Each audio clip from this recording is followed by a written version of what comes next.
네, 오늘도 헬마우스 임경빈 작가 모셨습니다. 안녕하세요. 어서 오세요. 네. 오늘은 예. 뭐부터 시작할까요? 이번 주에도 이종섭 호주대사 얘기로 시작을 네. 해야 될 것 같습니다. 지금 이제 한동훈 국민의힘 비상대책위원장의 입장이 저희가 지난주에 소개해드렸던 입장하고는 약간 좀 달라져가지고요. 이게 좀 중요한 신호가 아닌가 싶어서 그렇죠. 이제 말씀을 드려야 될 것 같은데, 어제 퇴근하는 길에 기자들하고 만났을 때 이종섭 대사의 이 거취에 대해서 기자들한테 이렇게 얘기를 했습니다. 공수처는 이종섭 대사한테 즉각 소환 통보를 해야 되고 이종섭 대사는 즉각 귀국을 해야 된다고 생각을 한다. 이렇게 얘기했습니다. 그러면서 총선을 앞두고 정쟁을 해서 국민들께 피로감을 드릴 만한 문제는 아니다. 네. 이렇게 얘기를 했는데, 지난주 저희가 소개해드렸다시피 이제 한동훈 비대위원장의 지난주 입장은 이종섭 대사는 언제든지 귀국해서 조사를 받겠다는 입장이다.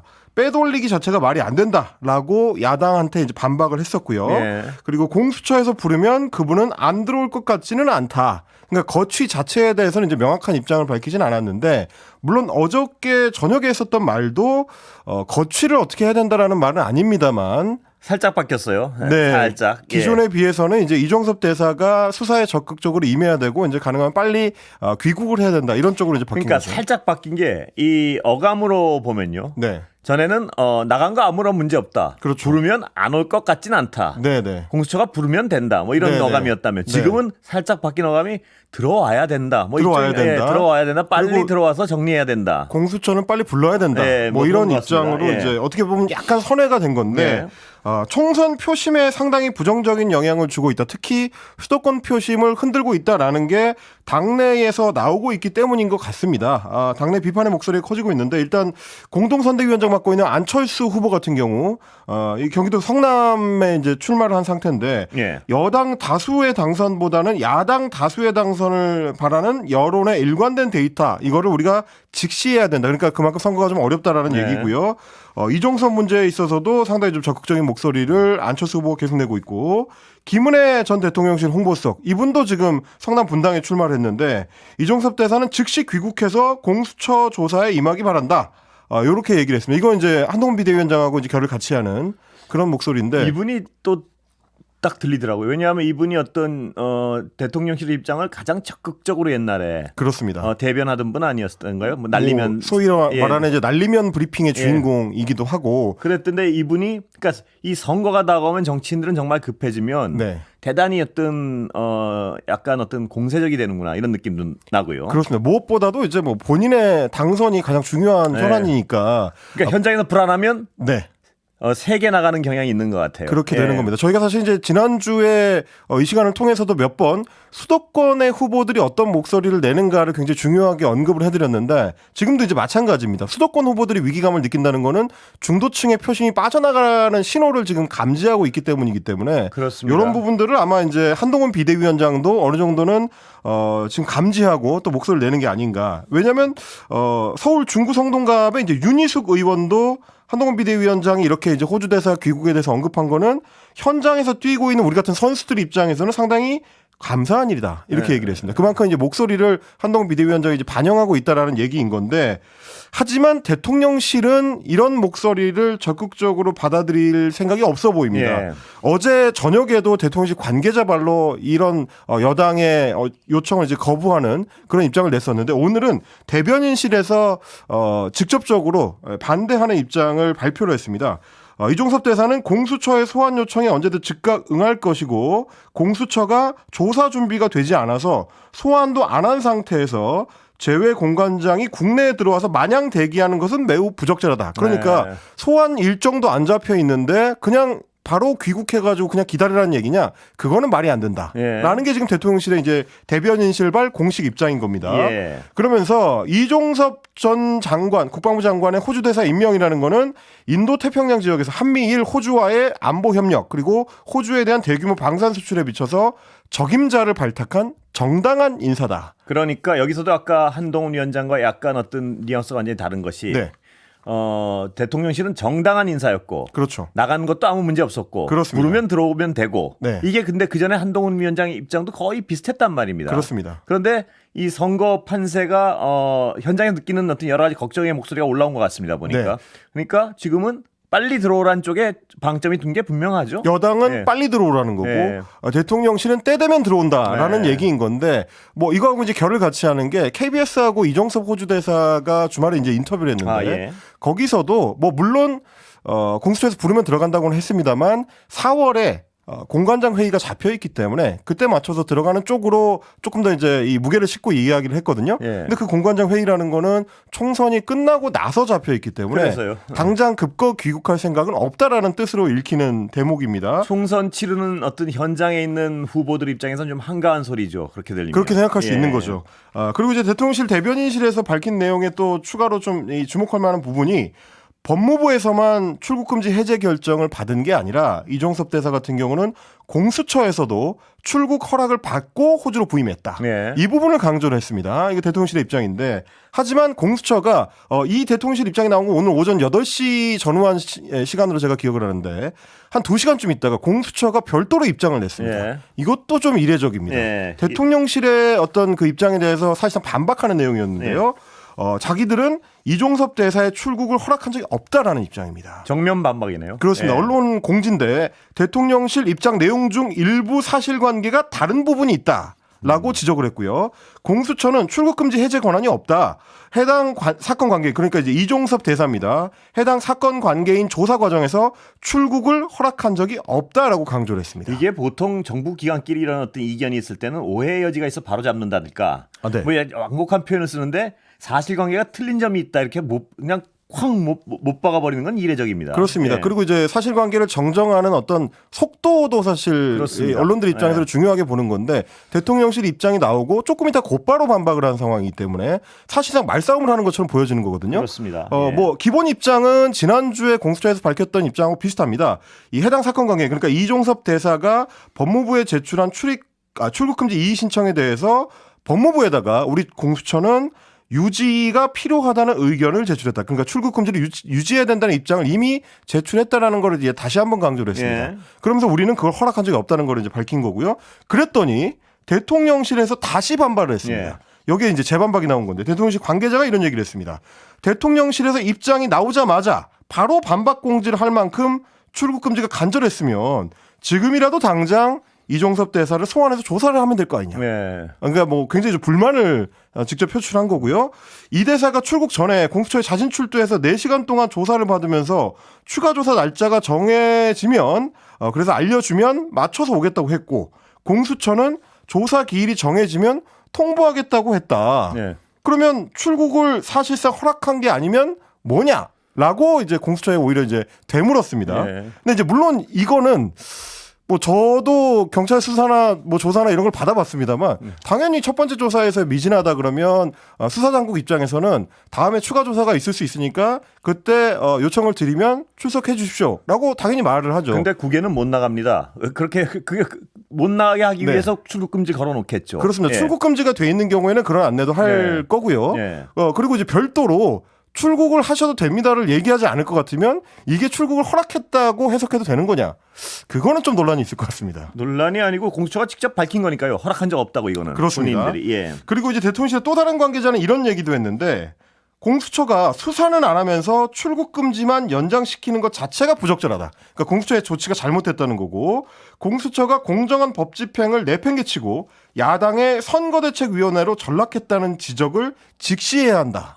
이거 이제 지난주에 저희가 그 소개해드렸던 그 내용과 거의 같은 겁니다. 예. 지금 이제 야당 그리고 뭐 친야 성향의 언론 공수처가 일종의 삼각축을 형성하고 있다. 이런 지금 해석입니다. 공수처를 어떤 정치의 적대방의 어떤 한편으로 그냥 규정을 해버리는 건데 네네. 이렇게 해도 되나요?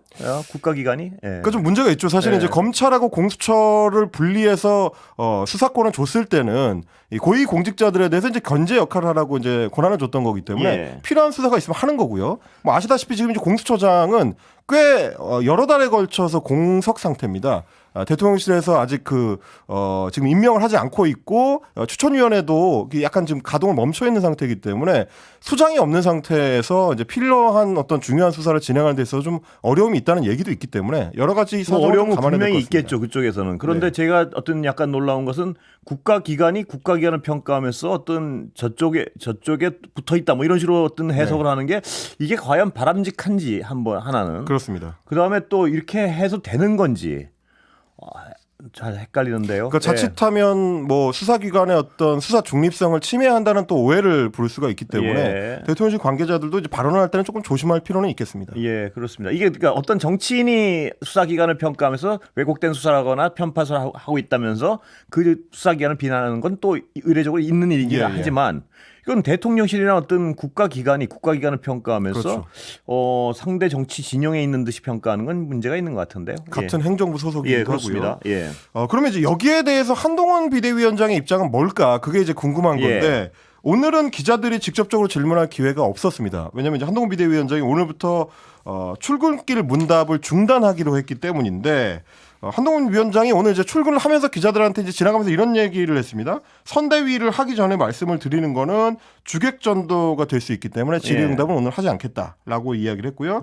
국민의힘 관계자도 해석하기로는 전시에 준하는 선대위 체제로 이미 전환이 됐기 때문에 선거 전략이라든지 이런저런 것들이 미리 노출되면 안 돼서 논의를 한 끝에 기자들에 대한 백브리핑을 하지 않기로 했다라고 이야기를 했습니다. 그동안에는 굉장히 한동훈 비대위원장이 이제 기자들한테 적극적으로 이제 브리핑을 좀 해왔고 질문도 웬만하면 많이 받고 많이 답변하는 식으로 해왔거든요. 근데 이제 하필이면 또 이 소위 2차 한윤 갈등이 이냐라는 이제 여러 이제 궁금증이 나오는 와중에 출국길 문답을 중단을 하니까 혹시 그 영향인가라는 이제 의문을 품는 시각들도 좀 있긴 합니다.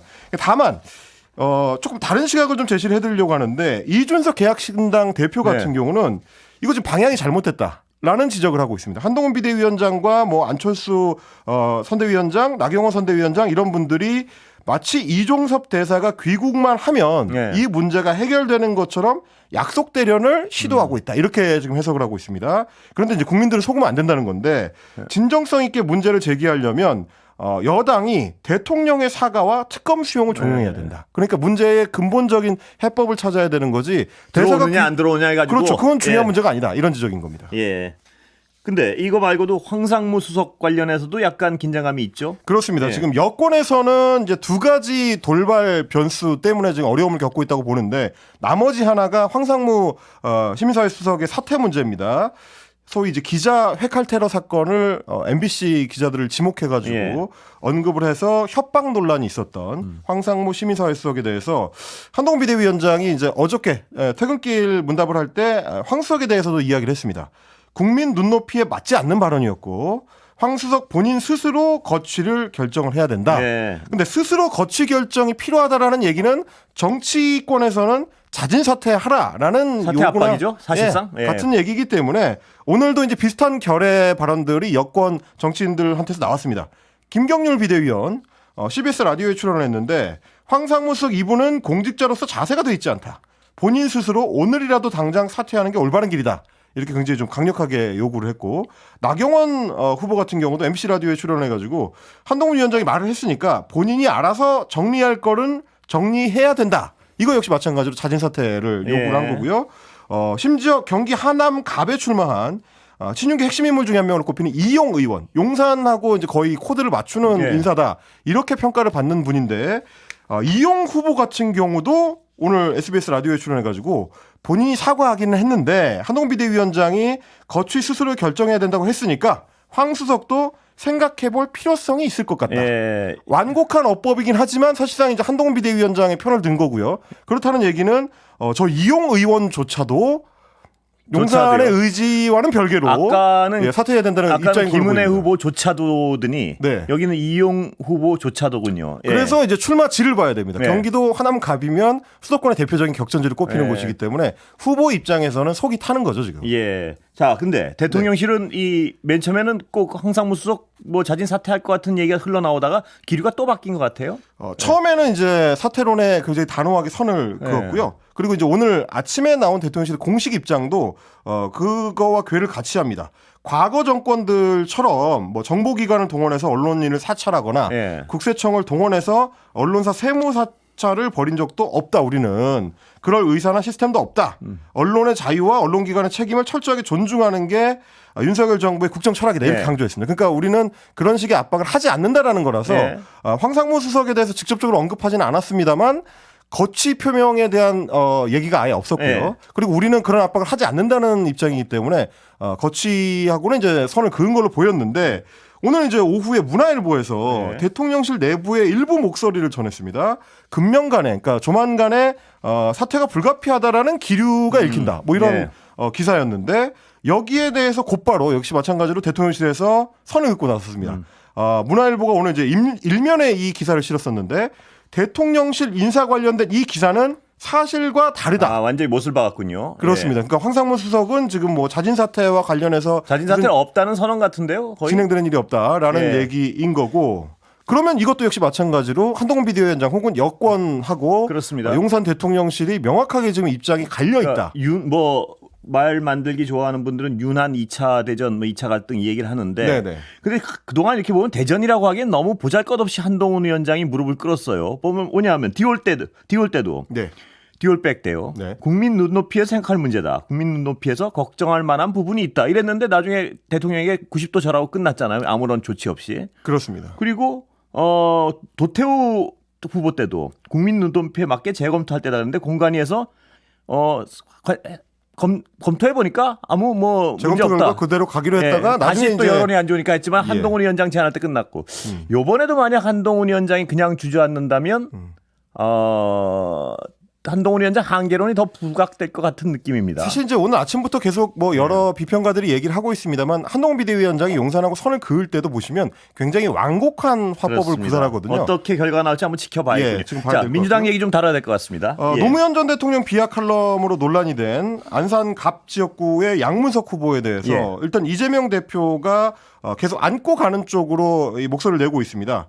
책임을 물을 것인지 여부는 국민들한테서 이제 판단을 받아야 된다는 입장인데 국민을 주권자로 인정하지 않거나 일부 지역을 폄하하는 발언에 대해서는 엄정하게 책임을 물어야 된다. 이런 입장을 밝혔는데 그게 뭐냐면 이제 호남에 대한 비하 발언이라든지 5.18 폄훼 발언이라든지 뭐 친일 관련 발언 이런 것들은 막말이라서 문제가 있지만 지금 이제 노무현 전 대통령에 대한 비판 같은 경우는 정치인이 정치인을 비판하는 거기 때문에 이거는 좀 문제 삼기가 어렵다. 뭐 본인에 대해서도 뭐 욕할 사람들은 욕을 하지 않느냐. 뭐 이렇게 이제 이재명 대표가 선을 긋고 있는데요. 유권자에 대한 어떤 모욕은 용납할 수 없지만 그렇습니다. 정치인이 권력자를 욕하는 건 괜찮다. 비판 대상에 이제 차이가 있다라는 입장인 건데 어느 측면에서 뭐 일리가 있는 것 같기도 하고요. 다만 이제 그 민주당 내부에서는 계속해서 이게 이제 소위 친노 친문 세력과 친명 세력 간의 갈등처럼 좀 번져가는 분위기는 좀 있습니다. 이게 그것도 부담스럽겠죠. 쉽게 지금 가라앉지는 않고 있기 때문에 민주당 안팎에서도 이 사안이 앞으로 어떻게 처리되느냐가 이제 상당히 좀 주목할 거리가 되고 있고.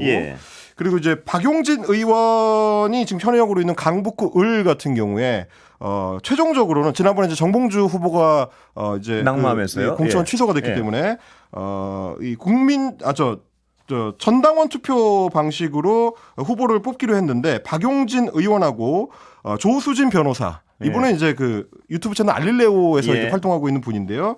이 두 사람 사이에 경선을 통해서 최종 결정을 하기로 했습니다. 그래서 박용진 의원 같은 경우는 하위 20%에 포함되는 여전히 적용받는 거죠. 감점 룰을 그대로 적용받고요. 시간이 다 됐어요. 오늘 여기까지 하겠습니다. 지금까지 헬마우스 임경빈 작가였습니다. 감사합니다. 고맙습니다.